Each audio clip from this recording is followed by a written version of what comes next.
ప్రాణమిచ్చి మాట్లాడిన దేవా నీదు ప్రేమకు దాసులము.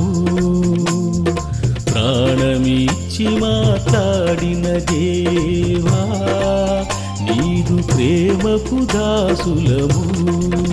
మాకు ప్రాణం లేని సమయంలో ప్రాణమిచ్చిన దేవుడవు. ప్రాణమిచ్చిన దేవుడవు. మాకు ప్రాణం లేని సమయంలో ప్రాణమిచ్చిన దేవుడవు. ప్రాణమిచ్చిన దేవుడవు. ప్రాణమిచ్చి మాట్లాడిన దేవా నీదు ప్రేమకు దాసులము. మత్తయి సువార్త 13వ అధ్యాయం 47వ వచనము నుంచి 50 వరకు. పరలోక రాజ్యం అంట సముద్రములో వేయబడి నానా విధములైన చేపలను పట్టిన వలను పోలి ఉన్నది. వల ఇంగ్లీష్లో నెట్ అంటారు. నెట్ అంటే ఎంతమందికి తెలుసు? ఇక్కడ డాడీ చెప్పే నెట్ ఏమని ఉందంటే చాలా మంచి వర్డ్స్ ఉన్నాయి ఇంగ్లీష్లో. ఈ నెట్ అంట సరే సముద్రంలో వేస్తారట. డాడీ వచ్చినప్పుడు వేసినప్పుడు అంట ఆ నెట్ నిండా చేపలు పడతాయట. చేపలు దేనికి గుర్తు? ఆత్మను గుర్తు. ఇక్కడ ఆత్మలను సంపాదించడానికి ఉపయోగించవలసిన చేపలంట పడతాయంట అందులో. అయితే ఏమని ఉందో చూడండి, చదవండి ఇప్పుడు ఎవరైనా. అది నిండినప్పుడు దరికి లాగటం అంటే ఏంటి? సముద్రంలో నుంచి వేసిన మనం చూస్తాం కదా నెట్. ఏనండి వాక్యం చాలా బాగుంటుంది. ఇది మీకు వింటే ఎంత అర్థమవుతుంది అంటే మర్చిపోరు మీరు. నేను చెప్తే అలాగే చెప్పిస్తారు నాలో నుంచి ప్రభు. వల ఇసురుతాడంట ఫిషర్మ్యాన్. చేపలు పట్టే వ్యక్తి ఎవరండి? డాడీయే, తండ్రే. వల విసురుతారంట. అసలు ఏమేం పడతాయి ఈ సముద్రంలో అని. ఈ సముద్రాన్ని దేనితో పోల్చారు ఇక్కడ? డాడీ అంటే లోకం. ఈ లోకం మీద ఒక బలమైన నెట్. ఇప్పుడు ఆల్రెడీ సైతాన్ని విసిరిన నెట్ ఏంటంటే ఇంటర్నెట్టే. ఆ నెట్లో చాలామంది పడిపోతున్నారు, చచ్చిపోతున్నారు, రకరకాల ఇబ్బందులు వస్తున్నాయి, రకరకాల శ్రమలు వస్తున్నాయి, మరణాల్లోకి వెళ్ళిపోతుంది ఆ ఇంటర్నెట్ వల్ల. కానీ కొన్ని లాభాలు ఉన్నాయి. 1% ఏమి అనుకుంటాను నేను, లేకపోతే ఒక 10% ఉండొచ్చు. మిగిలిందంతా వేస్టే, లాభాలు లేవు. కానీ డాడీ ఈజ్ ఒక చేపలు బట్టి ఒక వ్యక్తి, ఫిషర్మ్యాన్, ఒక బలవంతుడు. ఆయనకి ఏం చేపలు కావాలో చూద్దాం. చూడండి, సరే విసిరారంట ప్రపంచంలో నెట్. విసిరినప్పుడు అంట దాని నిండా పడిపోయినాయి అంట చేపలు. మరి యేసుప్రభు విసిరితే పడకుండా ఉంటాయా? మరి శిష్యులు 12 మంది శిష్యులు ఒకసారి డాడీ సిలువ తిరిగి లేవటం అయిపోయింది, నా ఆరోహణం అవటం ఇంకా అవ్వలేదు. కానీ శిష్యులు ఏం చేస్తారు? వెళ్ళి చేపలు పడటానికి వెళ్ళినప్పుడు చేపలు ఎక్కడెక్కడ పట్టాలో వాళ్ళకి తెలుసట శిష్యులకి. ఎక్కడ వేస్తే చేప పడుతుంది నెట్లో, ఎక్కడ గాలం వేస్తే పడుతుంది అనేది చేపలు పట్టే వాళ్ళకి తెలుసట. అంత తెలివిగా ఉన్నవాళ్ళు రాత్రి వెళ్ళి, రాత్రిపూట అయితే కొంచెం రష్ ఉండదు కదా అని మేము ఎక్కువ చేపలు పట్టుకొని ఇంటికి ఎక్కడ అమ్మొచ్చు అనుకునే ఉద్దేశంతో రాత్రి వేస్తే ఒక్క చేప కూడా పడలేదంట. ఎంతోసేపు శ్రమ పడ్డారంట శిష్యులు. తెల్లవారే సమయానికి డాడీ వెళ్ళారంట. వెళ్ళి అడుగుతున్నారండి ఏం చేస్తున్నారు అని. ఏం చేసేది ఏముందయ్యా, రాత్రి అంతా శ్రమ పడ్డ ఒక్క చేప పడలేదని చెప్తున్నారండి. ఎక్కడేసారు మీరు ఏంటని అడగల. డాడీ ఏం చేశారండి? సరే పట్టారు కదా, రాత్రి అంతా మీరు శ్రమ పడ్డారు కదా, ఓకే మర్చిపోండి పర్వాలేదు. ఇప్పుడు నేను చెప్తున్నాను. Children, have you any meat?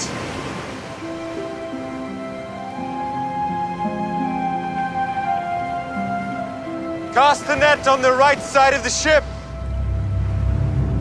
and you shall find.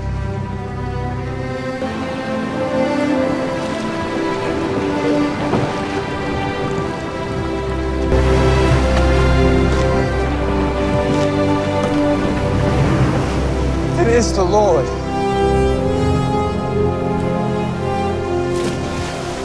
Bring up the... boat ఏమో ఇక్కడ ఉంది, ఇక్కడ నుంచి చుట్టూ తిరిగారు, ఇదే సముద్రం అనుకోండి, ఒక చేప పడలేదంట. డాడీ వచ్చేసి ఇక్కడికి వచ్చి వాళ్ళు సరదాగా అడుగుతున్నారు, డాడీ ఎంత బాగుంటుందో, ఏ ఒక్క టాపిక్ తీసుకున్నా డాడీతో మాట్లాడతాం, సంతోషంగా ఉంటుంది. వచ్చి అడుగుతున్నారంటే ఎక్కడేశారు ఏంటని అడగలేదు, కానీ ఏం చేశారని అడిగితే డాడీ ఒక్క చేప పడలేదు మాకు అని. అయితే మీరు ఇక్కడ ఉంది కదా ఈ బోటు, కొంచెం ముందుకెళ్ళి అక్కడ వెయ్యి అన్నారంట. అక్కడే వేసాం ప్రభా అంటున్నారంట వాళ్ళు, కానీ ఇప్పుడు వెయ్యండి అన్నారంట. అంటే డాడీ ఏం చెప్పారు ఆ వలకు కానీ లేకపోతే ఆ బోటుకు కానీ లేక సముద్రానికి కానీ, ఇప్పుడు పడండి చేపలు పట్టుకోండి అని ఆజ్ఞ పంపించారు, నోట్లో నుంచి ఒక మాట అంతే. వేసిన తర్వాత వాళ్ళు పట్టుకోలేక దాన్ని లాగలేకపోతున్నారట. అయితే ఇక్కడ కూడా అలాగే వేసేసారు, వల వేశారు. వేసినాక ఏమేం జరిగింది చూద్దాం. అది నిండిపోయిందంట, చూడండి. హల్లెలూయా, నిండిందంట. దరికి లాగి కూర్చుండి, ఎందుకని లాగాలి, కూర్చోవాలి అంటే ఏమండి ఒక 10 చేపల 20 చేపలు అంటే కాదు. ఎన్ని చేపలు ఉంటాయి అంటే సుమారు కోట్లు. మనమే జనాభా లెక్కలు చూసినప్పుడు చాలా వింత అనిపిస్తుంది, విచారం అనిపిస్తుంది. ఎందుకు మరి మీకు తెలిసే ఉంటుంది కదా, first time second time corona వచ్చినప్పుడు జనాన్ని సాతానుడు ఎలా మింగేశాడో. అయితే అలా వెళ్ళిపోయినా కూడా ఇంకా మిగిలిన వాళ్ళు కోట్ల మంది ఉన్నాం. సరే వాళ్ళందరినీ ఒక్కొక్క చేప బయటికి తీయాలంటే డాడీకి కొన్ని సంవత్సరాలు పట్టుద్ది. ఏం జరుగుతుందంట చూడండి. మంచి వాటిని గంపలలో చేర్చి దరికి లాగి కూర్చున్నారంట. కూర్చోవటం అనేది ఒక బలమైన ప్లేసు, మామూలుగా కూర్చోవడం కాదు. అక్కడ మనం ఊహించుకుంటే ఆ సముద్రం పక్కన ఎక్కడో కూర్చొని ఇన్ని చేపలు అయితే ఒక్కొక్కటి, ఒక కొరమేలు, ఒక ఇంకొకటి, ఒక తెల్ల చేప, ఒక వైట్ ఫిష్, అందులో ఇంకేం పడతాయి అంటే రొయ్యలు పడవచ్చు. ఏమేం పడతాయండి చేపలు ఆ వల వేస్తే ఎంతమందికి తెలుసు? చాలా రకాలు పడతాయి, చేపలు పడతాయి. చేపల్లో కొన్ని రకాలు పడతాయి, పీతలు పడతాయి, రొయ్యలు పడతాయి, ఇంకా నత్తలు పడతాయి. ఎన్ని పడతాయో అవన్నీ దేనికి గుర్తో చెప్తారు ప్రభు ఇక్కడ. అయితే వీటన్నిటిని కానీ డాడీకి కావాల్సింది ఎవరో వాళ్ళని సెలెక్ట్ చేసుకుంటారట ఆ చేపల్లో నుంచి. మేమందరం చేపలమే కదండి, యేసుప్రభు వాలేసినప్పుడు మేము కూడా వెళ్ళిపోతామని అనుకుంటే మనందరం సంగతి జనరల్గా చెప్తున్నాం, తప్పే అవుతుంది. ఎవరు వెళ్తాం ఎవరు వెళ్ళమో తెలీదు. ఏం జరుగుతుందంట, కూర్చోంటం అనేది ప్లేస్ ఎక్కడిచ్చారంటే ఇంగ్లీష్ బైబిల్లో తీర్పు కొరకు ఒక బలమైన సింహాసనం మీద కూర్చుంటారంట ప్రభు. ఆ సింహాసనం మీద మహా వెలుగుతో కూర్చొని వెలిగిపోతూనే ఉంటాడు ఆయన, వెలిగిపోతూనే ఉంటారు. ఆ వెలుగులో కూర్చొని ఈ పడిన చేపలన్నింటినీ ఒక్కొక్కటి పిలిచి వాళ్ళకి తీర్పు తీర్చడానికి యోగ్యత యేసు ప్రభుకే ఉందంట. ఇంకా మరెవ్వరికీ లేదు ఈ ప్రపంచంలో.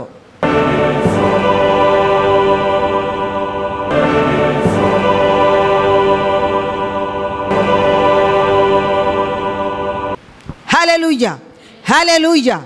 పరలోకంలో కూడా ఆయనకే ఉంది, భూమి మీద కూడా ఆయనకే ఉంది. మరొక్కడికి ఎవరికి లేదు అవకాశం. ఎందుకనంటే ఆయన తండ్రి దగ్గర నుంచి మరి పాపము లేనివాడుగా జన్మించి పాపము లేనివాడుగా జీవించి సిలువలో పడరాని పాటలు అవమానం పొంది చనిపోయారు. కాబట్టి ఆ యోగ్యత ఆయనకే దక్కింది, ఇంకెవరికి దక్కదు. ఎవరు కూడా లేరు అసలు. అలాంటి వ్యక్తి అట ఎక్కడో సింహాసనం మీద కూర్చొని చూస్తున్నారట. చేపలన్నీ ఒక్కొక్కళ్ళు దేవదూతలు వస్తారంట. డాడీ మన నెట్లో పడిన చేపలు ఇదిగో, ఇదొక చేప, ఒక్కొక్కటి చూపిస్తూ ఉంటారంట. చూడండి, దరికి లాగి పక్కనే కామ పెట్టాడు. చూడండి, లాగి కామ పెట్టి కూర్చుని మళ్ళీ కామ పెట్టాడు. అంటే ఆ ఓడికి అంత బలం ఉంది. తెలుగులో ఏదో మనం చదివేస్తాం, ఒక్కొక్క మాటకు అర్థం అలా ఉంటుంది. కూర్చున్నారంట డాడీ, కూర్చొని చెప్తున్నారంట, ఇప్పుడు మంచి వాటిని గంపల్లో చేర్చండి, చెడ్డ వాటిని పారాయండి అంటున్నారంట. మత్తయి శుభవార్త 25:31. ఆయన చేపలు అనగా వలలో పడిన వారు ఎవరు అనగా యేసు ప్రభువుని ప్రేమించుట తెలియని వారు, ఘనపరచని వారు, ప్రభు ప్రేమను తెలుసుకొని వారు, డాంబికులు, క్రైస్తవులుగానే ఉంటారు కానీ డాంబికులుగా ఉంటారు, గర్విష్ఠులుగా ఉంటారు, మేకపోతు వన్నే కలిగిన వారు, ఔదార్యము లేనివారు, అవివేకులు, హింసకులు, దోషకులు, వీరే ఆ వలలో పడిన నానా విధములైన చేపలు. అంటే అందులోవి ప్రభువు ఏరివేసేది ఎవరిని అంటే స్త్రీ సాంగత్యము లేని వారిని, యేసుప్రభుని ప్రేమించే వారిని, మహాప్రభుని ఔదార్యముతో ఘనపరిచే వారిని, వినయము గల వారిని, దుష్ట సాంగత్యము లేని వారిని, అనగా సాతానుని ఎదిరించి పోరాడి దేవుని వైపు వచ్చేవారిని, నీతిమంతులను, ఓర్చుకొని వారిని, తాళుకొని వారిని, వాళ్ళందరూ అంట ఆ చేపల్లో వలలో పడ్డారంట. పడితే వాళ్ళందరిని ఏం చేయాలి? ఇప్పుడు ప్రభు ఏం చేయాలి? ప్రభు ఏం చేయరు, దేవదూతలు వచ్చేస్తారు. ఆ దేవదూతల గురించి సరే ఇక్కడ ఉందో ఒకటి చూడండి. 25 అధ్యాయం 31 తీయమన్నాను కదా. 20 మనిషి కుమారుడును ఆయనతో కూడా అదే అండి సమస్త దూతలు వస్తారట. డాడీ ఏమో జడ్జిమెంట్లో కూర్చున్నారు ఎక్కడో. ఇప్పుడు ఈ చేపల వలలో ఉన్న వాళ్ళందరూ ఒక్కొక్కరిని దేవదూతలు పట్టుకొస్తున్నారంట. దేవదూతలు పట్టుకొస్తున్నప్పుడు ఏం జరుగుతుందంట చదువమ్మ. ఆయన సింహాసనము మీద హల్లెలూయా. అది నేను చెప్పాను ఇందాక, అక్కడ కూర్చుండి అనే మాట ఇచ్చాడు కదా. ఇందాక కూర్చుండి అనేది ఎక్కడ కూర్చున్నాడని చెప్పాను, మీకు చెప్పాను. ఇది తన మహిమ గల సింహాసనము మీద కూర్చున్నారట డాడీ తీర్పుకి. మరి ఇదంతా ఎప్పుడు జరుగుతుందండి ఏంటి అని అడిగితే రాకడ, రెండవ రాకడ సమయంలో జరుగుతుందని ఉంది. ఇక జనం అందరూ అయిపోతారు. ఈ ప్రపంచంలో ఉన్న వాళ్ళు రెండవ రాకడికి సిద్ధంగా ఉండాలని మనం అనుకుంటున్నాం కదా. డాడీ వచ్చి అందరిని తీసుకెళ్ళిపోయినప్పుడు దేవదూతలతో ఇంకా అక్కడ సింహాసనం మీద మహిమ గల సింహాసనం అంట. మామూలు సింహాసనాలు కాదండి, మహిమ గ్లోరీలో ఉంటారు. ఆయన కనబడతారు కానీ చుట్టూ బలమైన మహిమ ఉంటుంది. ఆ మహిమతో కూర్చుంటారంట. అప్పుడు సమస్త జనములు ఆయన ఎదుట పోగు చేయబడుదురు. ఇప్పుడు వలలో ఉన్న వాళ్ళందరూ వాళ్ళే. అక్కడ తీస్తానంట నెట్ వలలో నుంచి ఉన్న వాళ్ళందరూ అక్కడికి వెళ్ళిపోతారు. వెళ్ళిపోయిన తర్వాత ఏం జరుగుతుందంట, గొల్లవాడు మేకలలో నుండి గొర్రెలను వేరుపరుచున్నట్లు ఆయన వారిని వేరుపరుస్తారట. ఈ దేవదూతలే చేస్తారు ఈ పని అంతా. దేవదూతలు ఏం పని చేస్తారండి? మనకి రాత్రి పగలు మనకు సహాయం చేస్తారంట దేవదూతలు. అక్కడ రకరకాల దేవదూతలు, ఇక్కడ చేసేవాళ్ళు ఇక్కడ చేస్తారు, అక్కడ చేసేవాళ్ళు అక్కడ. డాడీ కూర్చుని ఉన్నారు సింహాసనం మీద చూస్తున్నారు. స్టార్ట్ చేయమన్నారు తీర్పుకి. దేవదూతలు గడగడలాడుతూ వచ్చేసారు. డాడీ ఇదిగోండి ఈ వ్యక్తిలా చెబుతున్నారంట. చెప్తున్నప్పుడు ఏం జరుగుతుందంట 20:33 చదువుతున్నారు చూడండి. తన కుడివైపున గొర్రెలను, హల్లెలూయా, గొర్రెలు మేకలు. గొర్రెలు అంటే ఎవరో, మేకలు అంటే ఎవరు? గొర్రెల యొక్క కాపరి, మనల్ని కాచేది ఆయనే. సరే, గొర్రెలే పక్కన పెడతారంట, ఎడం పక్కన అంటే కుడి పక్కన. గొర్రెలేమో కుడి పక్కన పెట్టారంట, మేకలను ఎడం వైపున పెట్టారంట. మరి తీర్పులో ఇవన్నీ ఏమవుతాయి అంటే చూడండి 34 కూడా చదవమ్మ. లోకము పుట్టినది మొదలుకొని మీ కొరకు సిద్ధపరచబడిన రాజ్యము ఎక్కడుంది? ఇది వెరీ గుడ్, పరలోకంలో ఉంది. ఇరుకు ద్వారము అని ఉంది పరలోకం. ఏమండి గబగబా మేమేదో ప్రార్థన చేసేసుకుంటున్నామండి, బైబిల్ చదువుకుంటున్నామండి, ఆదివారం వచ్చేస్తున్నాం, పుస్తకం మూసేస్తున్నాం, మాకు పరలోకం వస్తుంది అంటే కాదు. ఇప్పుడు అదే చెప్తున్నారు ఇక్కడ. ఏమేమి చేయాలో చెప్పబడుతుంది. వాక్యము అరగంటలో ముగించాలి, పావుగంటలో ముగించాలంటే కానీ కుదరదు. అయితే వాక్యం యథార్థంగా ఉందా లేదా వినండి. గదులు ఊడ్చి చాపలేసే వాళ్ళదేనంట ముందు పరలోకం. మీకు తెలుసా, కొన్ని పెద్ద పెద్ద చర్చెస్లో ఇంజనీర్లు, డాక్టర్సు, పెద్ద పెద్ద జాబ్స్ చేసి 1,00,000, 2,00,000 జీతాలు ఉండేవాళ్ళు పొద్దున్న వచ్చి ఆ ప్యాంటు తక్కువ అవన్నీ తీసి పక్కన పెట్టి ఏదో కొంచెం మా యాప్రాన్స్ లాగా కట్టుకొని మందిరంలో ఊడుస్తారంట వాళ్ళే. ఏమండి వినాలి అందరూ, లక్షాధికారి చేసే జాబు, పెద్ద పెద్ద ఇంజనీర్లు, డాక్టర్లు, కంపెనీ ఓనర్సు, షిప్ ఓనర్సు, కోట్లు జీతం, కోట్ల ఆదాయం ఉండేవాళ్ళు గర్వం లేకుండా వచ్చి అంట చర్చిల్లో ఊడుస్తారంట. ఊడ్చి చేపలన్నీ తీసి వాళ్ళు ఎంత రాతున్నా తిట్టుకోరంట మనసులో. మేము అందుకే వచ్చామని శుభ్రం చేసి చేపలేసి మళ్ళీ సైలెంట్గా వెళ్ళిపోయి స్నానం చేసి మళ్ళీ బట్టలు వేసుకొని మళ్ళీ నీట్గా వచ్చి కారులో వస్తారంట. హల్లెలూయా. ఉందా మనకెవరికన్నా బుద్ధి? లేదు. ఎప్పుడు అది ఆమె రావాలి, లేకపోతే ఇంకొక ఆమె రావాలి, లేకపోతే ఇలాంటి వాళ్ళు రావాలి. ఈ చిన్నమ్మాయి గారు చెప్తుంది మేము ఊడుతాంలేండి అని. మనం తగ్గించుకోవాలి, ఒకటి తగ్గించుకోవాలి, ధైర్యం తెచ్చుకోవాలి. సరే, ఇక్కడ ఏముందో చూద్దాం. ఏమంటున్నారంటే తండ్రి, లోకమంట పుట్టిందంట, ఆ పుట్టినది మొదలుకొని మీ కొరకు సిద్ధపరచబడిన రాజ్యమును మీరు ఏలుబడి చేసుకోండి, స్వతంత్రించుకోండి అంటున్నాడు. హల్లెలూయా, హల్లెలూయా. మనకి ఇక్కడ ఒక ఇల్లు కొందామంటే 30 లక్షలు 40 లక్షలు ఇల్లు, అది పరలోక రాజ్యములో స్వతంత్రించుకోమంటున్నారు డాడీ. చూడండి మరి ఏం చేస్తే స్వతంత్రించుకోమంటారు చూడండి. 35 నుంచి చదవండి. నేను ఆకలి కొంటిని, మీరు నాకు భోజనము పెట్టిదిరి. ఇది ఒక్కొక్కటి చెప్పాలంటే ఒక్కొక్క మెసేజే, కానీ ఇవన్నీ చెప్పడానికి కుదరదు. అయితే భోజనం మీరు పెడతా ఉంటారు చాలామందికి, పాస్టర్లకి, లేకపోతే మరి ఇక్కడ కూడా మన చర్చ్ వాళ్ళు కూడా చాలామంది భోజనానికి రండి అమ్మంటారు. మాస్టర్ గారిని పిలిచేవాళ్ళు, మీ ఇద్దరం ఉన్నప్పుడు తీసుకొచ్చేవాళ్ళు ఆహారం అనేక. ఇది చాలా ఇంపార్టెంట్ అన్నమాట. మీకు ఆశీర్వాదం వస్తుంది. చూడండి, మీరు నాకు భోజనము పెట్టితిరి, దప్పిగొంటిని, నాకు దాహం ఇచ్చితిరి. ఏమండి, దాహము అనేది చాలా ఇంపార్టెంట్ అండి.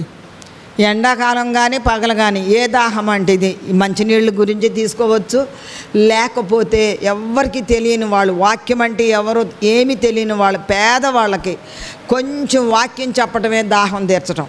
ఏ నీళ్ళని ఇవ్వండి, కానీ దీనికి మించింది ఏంటంటే అస్సలు వాక్యం తెలియని వాళ్ళు, పిచ్చోళ్ళు వెళ్తున్నారు అనుకో రోడ్డు మీద, వాళ్ళని పిలిచి వాక్యం చెప్పండి. మీకేంటండి బాబు పిచ్చ ఏంటి, పిచ్చోళ్ళకి మేమేం వాక్యం చెప్తాం, మమ్మల్ని కూడా పిచ్చోళ్ళు అంటారు అంటే అంటారు. అయినా పర్వాలా. పిచ్చోళ్ళు అంటే ఏమవుతుంది దేవుని గురించి? పౌలు ఏమంటున్నాడు? మేము వెర్రి వారిమిగా కనబడితిమి. వెర్రోళ్ళు అన్నారు, కానీ వెర్రివాడు అయ్యాడా? ఎన్ని పుస్తకాలు రాశాడు పౌలు గారు? కొన్ని పుస్తకాలు రాశారు, గ్రంథాలు. కాబట్టి వాక్యం అన్నమాట, వాక్యం విషయం చెప్పబడుతుంది ఇక్కడ. దప్పిగొంటిని నాకు దాహం ఇచ్చితిరి. వాక్యం మీద దాహం ఉండ, ప్రార్థన మీద ఆశ ఉండ, అది తీర్చాలి. పరదేశినై ఉంటిని. ఇది ఎవరన్నా చేశారా? ఆలోచించుకోండి. నాకు ఇవాళ కాకపోతే వచ్చే వారమైనా ఆ తర్వాత వారమైనా నేను మళ్ళీ మెసేజ్ చెప్పేటప్పుడు చెప్పండి, నేను ఫలానోళ్ళని ఇలాగ ఇంట్లోకి పిలిచి ఇలా చేసి ఉండమన్నానండి, నాకు మేలు జరిగిందని. తర్వాత దిగంబరినయ్యుంటిని. పేదవాళ్ళకి ఇవ్వాలి బట్టలు, మనం పేదవాళ్ళకి ఇవ్వాలండి.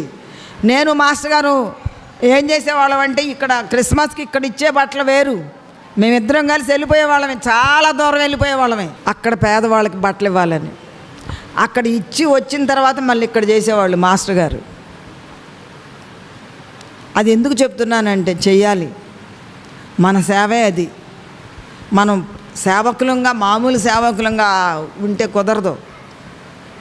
దిగంబరినయ్యుంటిని నాకు బట్టలు ఇచ్చితిరి, రోగినయ్యుంటిని నన్ను చూడవచ్చితిరి. హాస్పిటల్లో రోగులు ఎవరన్నా ఉంటే చూస్తానికి వెళ్ళాలి అని చెప్పబడుతుంది వాక్యం.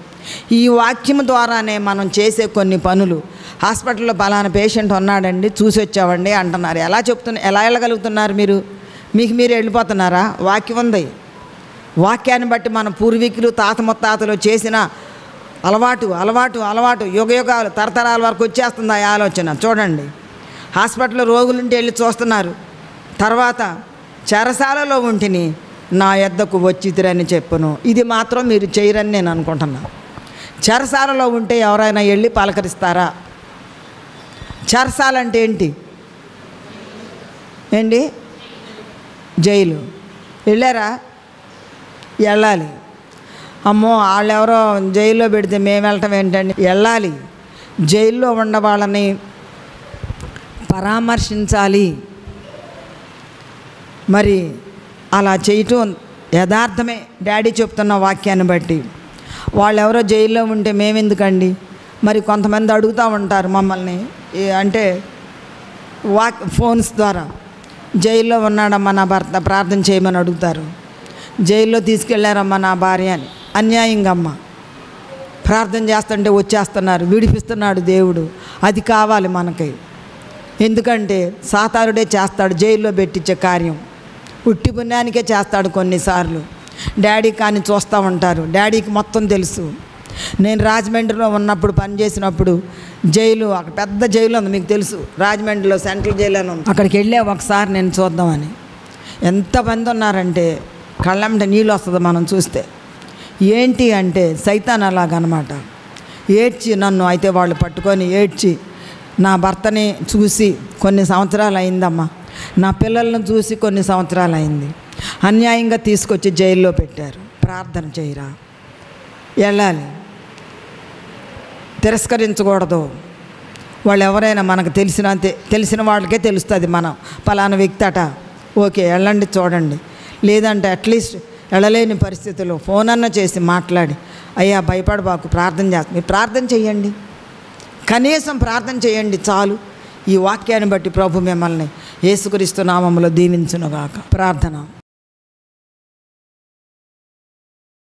తండ్రి స్తుతులు, తండ్రి స్తుతులు. యేసు ప్రభువా స్తుతి, యేసు ప్రభువా స్తుతి. పరిశుద్ధాత్మ స్తోత్రం, పరిశుద్ధాత్మ స్తోత్రం.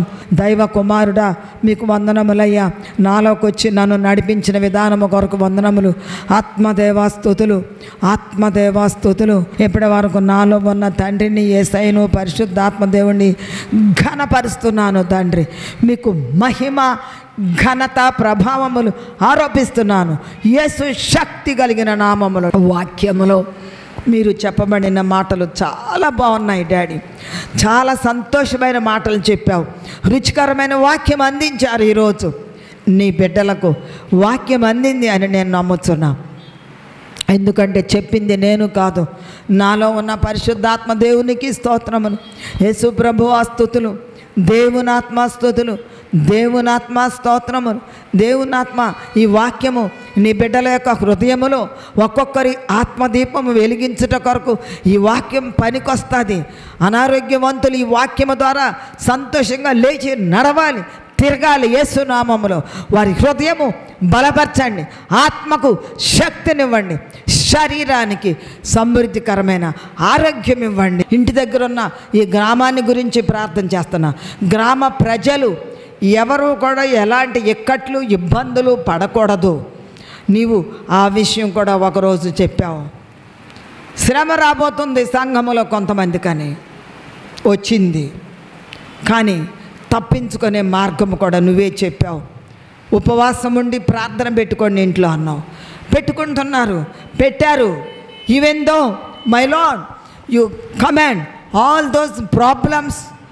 ఏ దురాత్మ క్రియేట్ చేస్తున్నాడో ఆ దురాత్మను బంధించి మీరు ఆజ్ఞాపించి వెళ్ళగొట్టండి యేసుక్రీస్తు నామములో. వాళ్ళ గృహాలలో మీ వెలుగు నింపండి, మీ ప్రేమ నింపండి, మీ దయతో ఉంచండి, మీ దయ నింపండి. వారిని, వారి కుటుంబాల బిడ్డలందరినీ, చదువుకుంటున్న బిడ్డలు, ఇంకా రిజల్ట్స్ రావాల్సిన వాళ్ళు ఎవరైనా ఉంటే వాళ్ళందరినీ యేసు నామములో పాస్ చేయండి, యేసుక్రీస్తు నామములో పాస్ చేయండి. ఈ సంఘములో ఉన్న ప్రతి విశ్వాసిపై ప్రభు యొక్క రక్తము చల్లి యేసు నామములో బలవంతులుగా, ఆరోగ్యవంతులుగా చేయి నాయన. నీ దీవెనలు విస్తారమైనవిగా ఉంచి ఒక్కొక్కరు ఈ వలలో ఉన్నవారందరూ పరలోక రాజ్యానికి అర్హత సంపాదించడానికి ఈ లోకములో చనిపోకముందే ఈ మత్తయి శుభవార్త 25:31 నుంచి ఏమిచ్చావో అవన్నీ వాళ్ళు మరలా చదివి ఆ ప్రకారము చేయటానికి, పరలోకములోకి ఎంటర్ అవ్వటానికి కృపనిచ్చి మీరు మహిమ పొందమని నన్ను కూడా జ్ఞాపకం చేసుకోమని నా ఆత్మ శరీర ప్రాణ దేహములు మీకు సమర్పిస్తున్నా, మీ చేతులకు అప్పగించుకుంటున్నాను daddy. Till I reach my house in Jesus name. ప్రార్థనకు జవాబిచ్చినందుకు వందనాలు చెల్లిస్తూ మా కొరకు సిలువలో మరణము పొంది తిరిగి లేచిన యేసు శక్తి కలిగిన నామములు అడిగి ప్రార్థించుచున్నాను తండ్రి, ఆమేన్.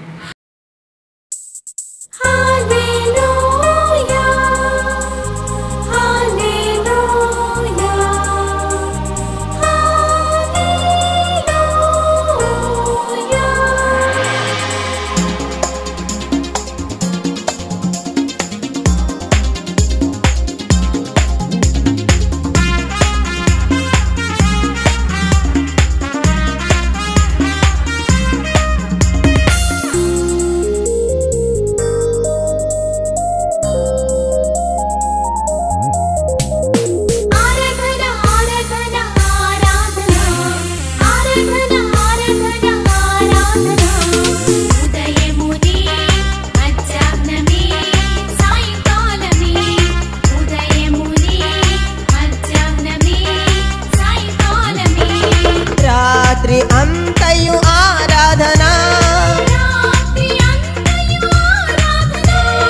బెత్లెహేము పురములో ఆరాధన, ఎఫ్రతా మాఘమున ఆరాధన, ఆరాధన ఆరాధన ఆరాధన ఆరాధన ఆరాధన ఆరాధన.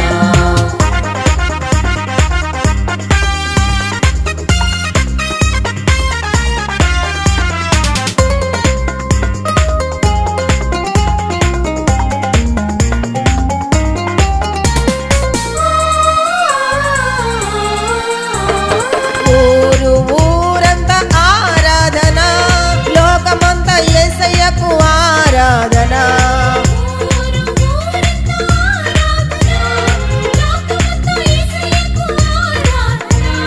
సాంబ్రాణి బోళముతో ఆరాధన,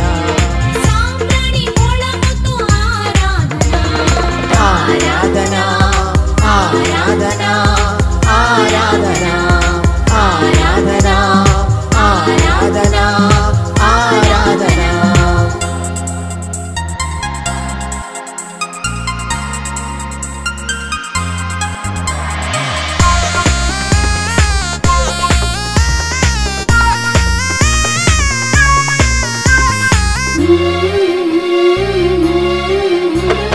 జ్ఞానులు వల్లలు ఆరాధన, బంగారు కానుకలతో ఆరాధన, క్రీస్తు యేసు పుట్టెనని ఆరాధన, ఆరాధన ఆరాధన ఆరాధన ఆరాధన ఆరాధన ఆరాధన.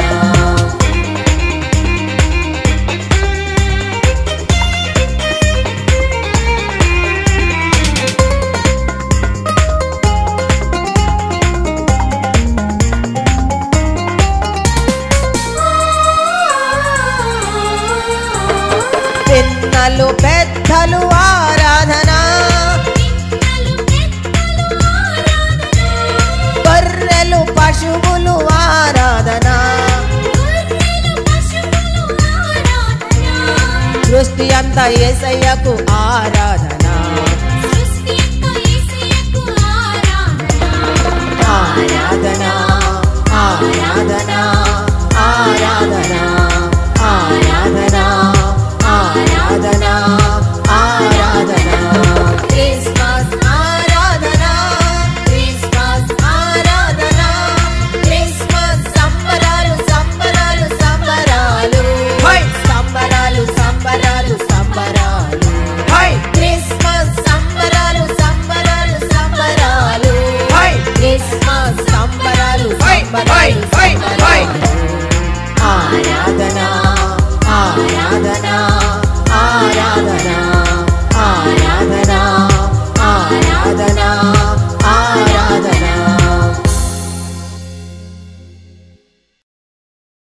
మీ ప్రార్థనా అవసరతలకు సంప్రదించవలసిన మా చిరునామా జే జయమ్మ విల్సన్ కృపా సన్నిధి WRCC door number 47-9-4 USA hospital road Gunadala 4 Vijayawada 520004 Krishna జిల్లా ఆంధ్రప్రదేశ్ ఇండియా.